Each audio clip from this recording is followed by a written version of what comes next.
mercado laboral y la comunicación en México en 2025. Hola, ¿qué tal, queridos amigos y amigas? Sean bienvenidos y bienvenidas a la parte 2 de mi primer video, que si no lo has visto, aquí te dejo la etiqueta para que vayas a verlo y sepas qué es, para qué y por qué estudiar ciencias de la comunicación. Como recordarán, en aquel video pues estuvimos analizando los preceptos o las cosas a saber antes de empezar a estudiar ciencias de la comunicación, y también estuvimos explorando un poco sobre el mercado laboral a través también de las opiniones de nuestros amigos. Sin embargo, no profundizamos más, y para ello mejor decidimos destinar un video completo a analizar todo eso. Y pues aquí lo tenemos, queridos amigos. El día de hoy vamos a analizar los ingresos básicos que según internet está ganando un comunicólogo, y en general también otros especialistas. Este video no nada más es para comunicólogos, sino para toda clase de profesionistas, puesto que vamos a estar viendo cuánto están ganando, cuánto estamos ganando nosotros los comunicólogos supuestamente, y también vamos a estar corrigiendo algunos datos que vienen ahí en internet, pero que de todas maneras vamos a hacer de su conocimiento para que no se malinformen. Y también vamos a estar viendo la oferta laboral, vamos a ver la opinión, vamos a profundizar un poco más en la opinión de algunos amigos comunicólogos sobre su experiencia y sus conclusiones sobre el mercado laboral de la comunicación actual. Y no solo me encuentro muy contento por estar aquí con todos ustedes en esta ocasión, sino también porque a lo largo de este video vamos a poder apreciar el arte de unos queridísimos amigos y amigas que con sus diseños, con sus dibujos, con sus esculturas, con sus fotografías van a estar llenando este video de color y de todas sus maravillosas y fabulosas creaciones y productos de su imaginación, que justamente me lo hicieron llegar para poder cautivarnos y hacer de esta experiencia algo muchísimo mejor, más entretenido, y que de todo corazón esperamos que les guste. Yo les dejo también los contactos de estos artistas en la descripción, y de todo corazón espero que se contacten con ellos, que les pregunten sobre sus procesos, que les pregunten sobre sus pinturas y que se la pasen súper bien. Y bueno, queridos amigos y amigas, damos así inicio con nuestro video. Yo soy Octavio Servín, licenciado en Ciencias de la Comunicación, y comenzamos.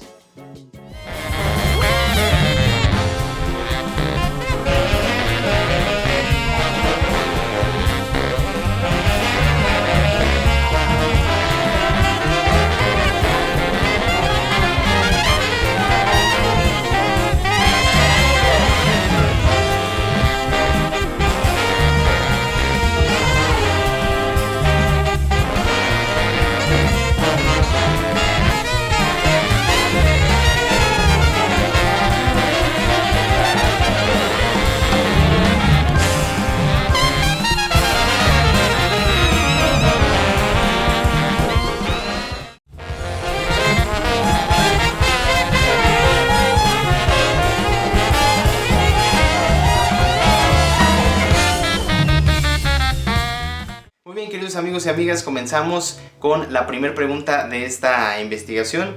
Cabe resaltar que estas respuestas están recopiladas por la IA de Google Gemini. Sin embargo, todas las fuentes que se usaron para esta investigación se las dejo en este documento, disponible en la caja de la descripción. Esto lo hicimos para que Google nos arrojara sus resultados y nosotros a su vez los pudiéramos comparar con cifras mucho más realistas, para ver pues qué tan acertada estaba la respuesta de Google y si notamos ciertas diferencias. Por ejemplo, nos dice que está ganando un comunicólogo entre 7,000 a 18,000 pesos mensuales, dependiendo de la experiencia, el área de especialización y obviamente el tipo de empresa, según fuentes como Indeed, Glassdoor y Computrabajo. Sin embargo, de una buena fuente hemos sacado que el ingreso mínimo está en 6,946.96 a 8,500 pesos, que es un poquito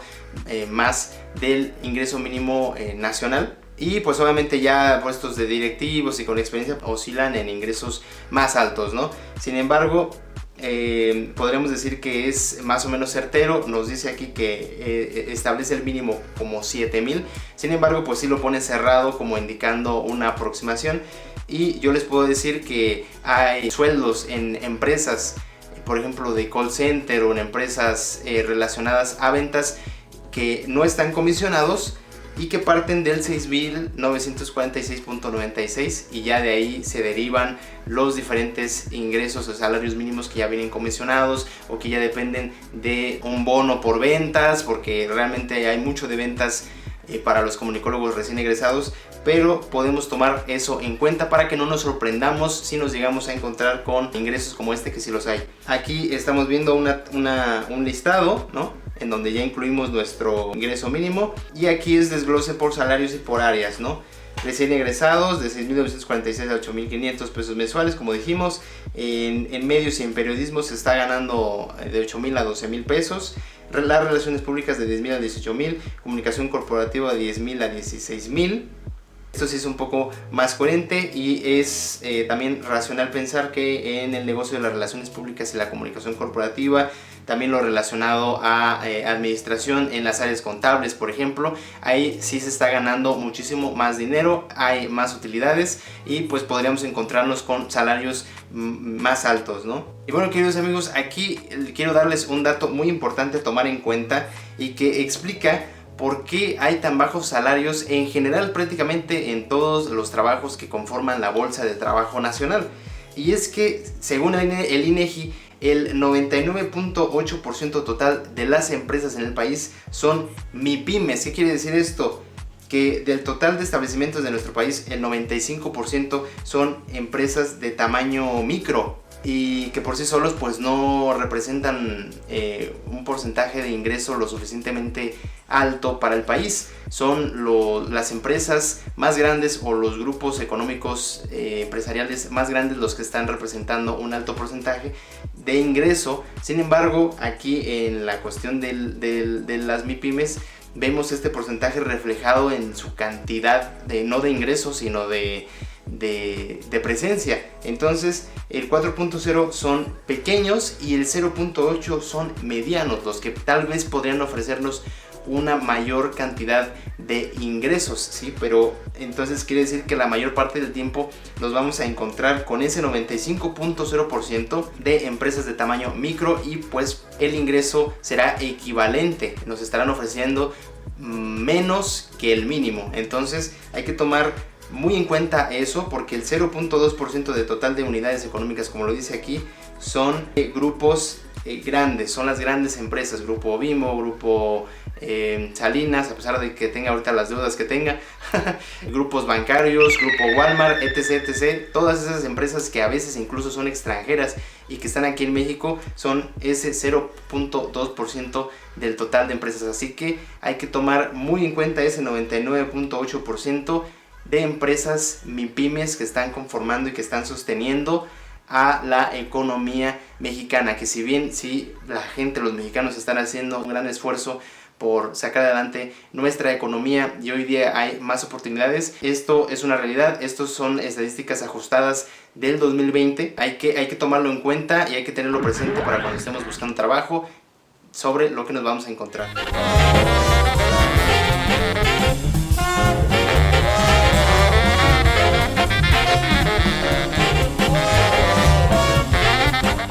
Así pasamos con la siguiente pregunta de cuánto está ganando un profesionista en México. Según Google, estaba oscilando la ganancia entre 15,000 a 40,000 pesos mensuales. De acuerdo a la experiencia y todo eso, pues sí pueden aspirar a 100,000 pesos, que pues bueno, la verdad es que es muy contado, pero sí lo hay. Eso tiene que ver con la industria, la tecnológica, la financiera, la de consultoría, como lo comentábamos en la pregunta anterior, son los que están percibiendo más. La educación y las habilidades, que se ve más reflejado, por ejemplo, en los sectores médicos, nuestros queridos amigos y amigas que se dediquen a la industria de la medicina.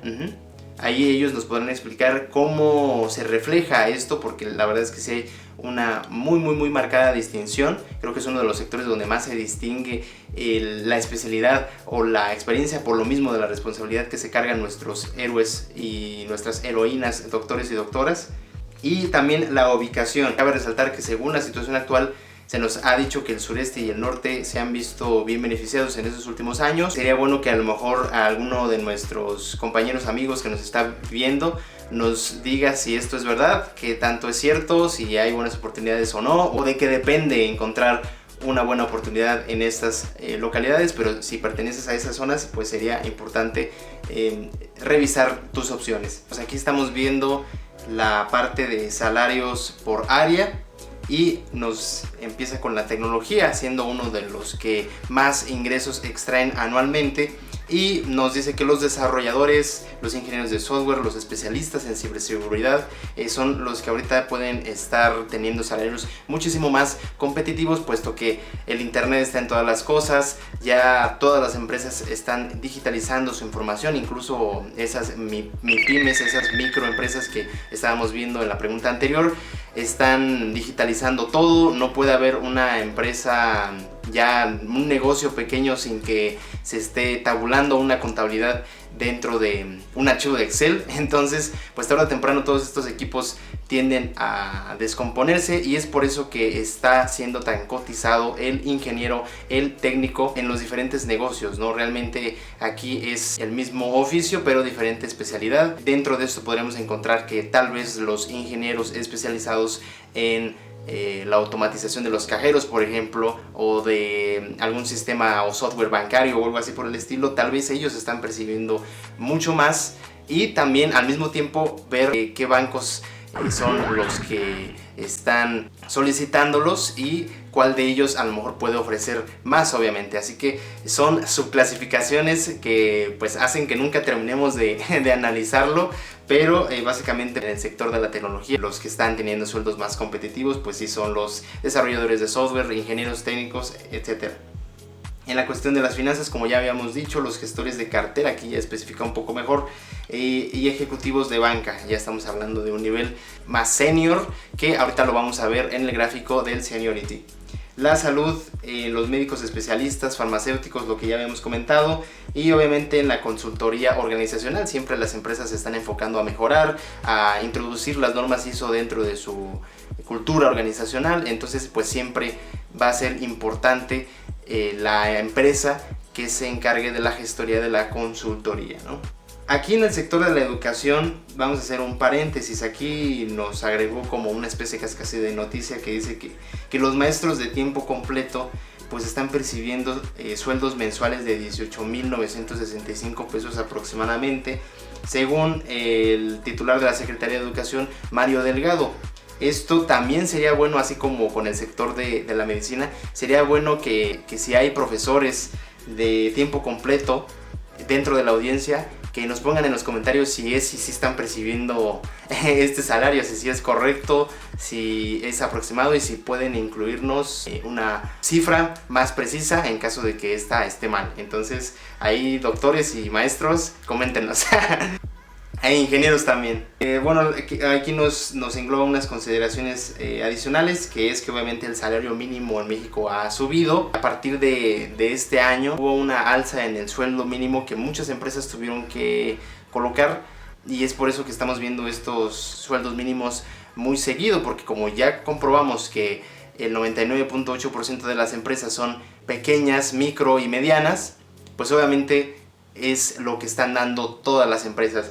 Y otra situación a tomar en cuenta, como lo dice aquí, es que muchas veces estos sueldos mínimos vienen acompañados de bonos, cajas de ahorro, vales de despensa, monederos electrónicos, descuentos en universidades, seguros, vales de despensa, cosas así. Entonces también corroborarlas, porque es muy positivo. Una empresa que no te da prestaciones, o una empresa que te está reportando el mínimo en el seguro, o una empresa que definitivamente no te reporta en el mínimo, que es una empresa informal, pues también es de cuidado. Digo, a veces es mucha la necesidad, pero no está de más tomarlo en cuenta, para que si nos vamos a meter a algo informal, pues sepamos lo que no nos incluye, ¿no? El salario mínimo general ahorita está oscilando en 8,364 pesos mensuales, debido a que por día está en 278.80 pesos la ganancia. Entonces, algo muy chistoso que agarraron de hacer las empresas es que, por ejemplo, al puesto de recepcionista le han añadido la responsabilidad de limpiar su propia área. No está mal, pero es algo que sabemos que las empresas están haciendo para desquitar el sueldo mínimo que tuvieron que subir. Entonces, o viceversa, a la persona de limpieza le han estado añadiendo labores de mensajería o de recepción. Entonces es muy curioso, es ese tipo de matices, ese tipo de cosas que empiezan a pasar en las empresas debido a cambios, por ejemplo, como ahora en los salarios. Entonces es una situación interesante, no tiene nada de malo, pero es interesante verlo cómo las empresas hacen para tratar de desquitarse el sueldo y que no les duela tanto. Porque es muy difícil, las rentas están muy altas, los gastos de operación están muy altos, todos los costos se han elevado y desgraciadamente la elevación en los sueldos mínimos viene acompañado de una elevación en los gastos. Las administraciones actuales han tratado de generar una estabilización de precios que creo que sí, de precios y costos, que creo que es muy necesaria, y que no sea el mercado tan libre como que para que fluctúe con los precios que asignen los empresarios y los productores. Y esto ha ayudado un poco a que no se eleve tanto el coste, pero sí, evidentemente es una ley económica que es un poco inevitable si no interviene el Estado. Entonces vemos que a veces esa intervención pues también es beneficiosa, ¿no? Así que hay un dato para nuestros queridos amigos neoliberales que también nos comenten qué piensan.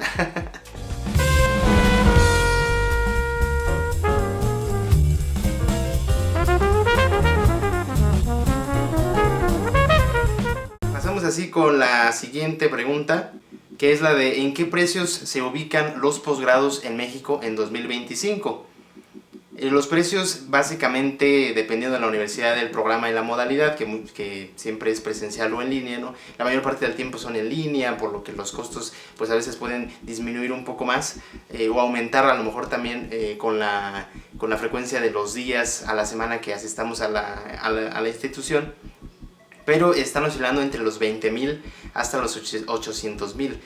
En el documento que les voy a dejar en la descripción vienen simuladores y vienen tablas de amortización de la Salle, de la Ibero, de la UVM, que nos muestran los precios actualizados de sus carreras o los precios aproximados de sus maestrías. Entonces ahí para que la chequen si están interesados en iniciar algún posgrado. Digo, este video no está pagado por ninguna de esas universidades. Ahí no está de más la información por si están interesados. A fin de cuentas pues se trata de informar, ¿no? Los factores que influyen pues son muy sencillos: tipo de institución, el programa. Hay, por ejemplo, especialidades en medicina están siendo más demandadas por la matrícula. También depende muchas veces por el año. Hay veces que, por ejemplo, en la carrera de comunicación hay años en los que no entra prácticamente matrícula, y hay otros años donde las generaciones son muy grandes y los salones se llenan, y obviamente pues las universidades aprovechan esto para subirle un poco más a las colegiaturas. Entonces tenerlo presente. Muchas veces sube en el periodo que se aproxima, que es de agosto-septiembre, donde se abren convocatorias y las universidades abren sus vacantes a asesores telefónicos, a docentes, porque necesitan gente para el nuevo ciclo escolar que se apertura en esta fecha de agosto-septiembre, que es una de las que recibe más estudiantes. Entonces hay que tomarlo en cuenta por si quieren entrar al sector educativo o por si te quieres inscribir a algún programa de estudios. La duración, por ejemplo, si la carrera dura mucho en una universidad privada, tal vez te puedan estar manejando descuentos. Tal vez si pagas cierta cantidad de cuatrimestres o semestres, te viene un descuento. Cada una maneja sus planes. Y si es en escuelas públicas, por lo regular las carreras que duran más son las ingenierías o las de ciencias de la salud. Obviamente el estar restaurando el equipo, el estar actualizándose en cuanto a insumos y recursos para ejecutar las prácticas, eso es lo que va alargando el costo de la carrera. Y aquí justamente ya entrando en materia sobre el sector público y privado, nos dice que obviamente las públicas manejan costos muy bajos y se miden por año, que están entre los 10,000 a los 25,000 pesos para las maestrías. Sin embargo, para entrar a una maestría o a un posgrado en una universidad pública, muchas veces te están pidiendo que ya hayas desarrollado tal vez una especie de trabajo tesino o que estés desarrollando alguna investigación. Ayuda mucho que hayas estudiado la licenciatura con ellos previamente, te hacen exámenes, te someten a entrevistas, entonces obviamente es muy económico, pero ya la admisión es donde se refleja la dificultad para acceder a una educación de posgrado público. Y en cuanto a las universidades privadas, pues obviamente la asignación de sus precios va a depender de lo prestigiosa que sea la marca, entre comillas, ¿no? Entre más líder sea la empresa privada, pues más va a poder elevar sus costes, y pues esto es lo que va a estar definiendo cuál va a ser el costo de nuestra educación ahí, ¿no? Obviamente, si estamos hablando del TEC de Monterrey, como viene aquí en el ejemplo, que son de 100,000 a 200,000 pesos anuales por maestrías, pues obviamente estamos hablando de que no solamente vas a recibir el prestigio de pertenecer al TEC, sino que al mismo tiempo pues sí vas a recibir una educación de un alto nivel, a veces hasta con certificaciones internacionales y dobles titulaciones y bueno, muchas más circunstancias que pueden darte la oportunidad de acercarte a sectores muchísimo más prestigiosos, pero pues también ahí va a ir de por medio nuestras capacidades personales, profesionales, y obviamente volvemos a lo mismo de las llamadas palancas que comentábamos en el video anterior, ¿no? Los cursos en línea que pueden tener costos más accesibles, con rangos de precio entre 30,000 a 100,000 pesos por año en universidades obviamente menos costosas. Aquí ya nos desglosa un listado de algunos ejemplos de en cuánto están oscilando.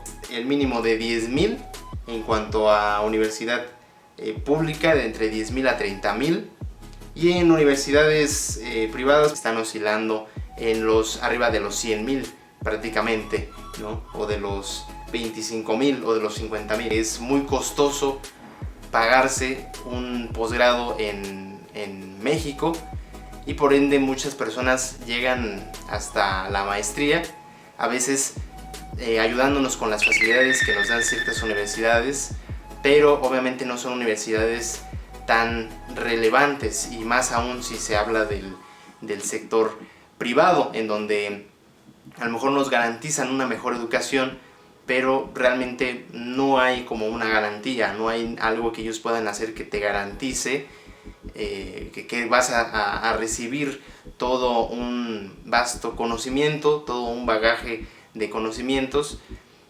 y al final depende mucho de lo que cada uno independientemente haga para poder sacarle el mayor provecho a la universidad, porque al mismo tiempo también depende mucho de las empresas. Hay empresas que no quieren a personas egresadas de la UNAM, directamente las descartan. Esto es así. ¿Por qué razón? Pues porque somos seres humanos, así pasa. Existen ese tipo de distinciones entre nosotros. Hay personas que, por ejemplo, en mi caso, que yo salí de la Universidad de ISEL, pues va a haber empresas que no nos van a tomar en cuenta, ¿no? Entonces, habrá empresas donde a lo mejor todos los ejecutivos pertenecieron a la Universidad de ISEL y, no, pues tú vente, ¿no? Tú que eres de Coacalco, vente acá con nosotros, ¿no? Entonces, lo mismo con VM, lo mismo con Unitec, y va a depender mucho, lo mismo con la UNAM, con el IPN. Va a haber lugares donde no van a querer a los de educación privada para nada y solo educación pública. Entonces, al final vamos a ver que ni una ni la otra puede darnos garantía. A lo mejor el prestigio siempre va a ayudar, que si nos graduamos de la UNAM, por ejemplo, que es un nombre que siempre suena más, pues obviamente puede ayudarnos, pero también no en todos lados, así que depende mucho, hay que tomarlo en cuenta también. Todo es válido a la hora de buscar trabajo y de buscar educación. Todo es válido tomarlo en cuenta, y porque son cosas reales, son cosas que vemos, muchas de estas también dependen del tiempo. A lo mejor antes el prestigio en las universidades en general era muchísimo más alto que hoy día, y pues eso también hay que tomarlo muy en cuenta. Y obviamente para ciertos niveles, ciertos estratos sociales, va a ser muchísimo más sencillo aspirar a una educación de posgrado.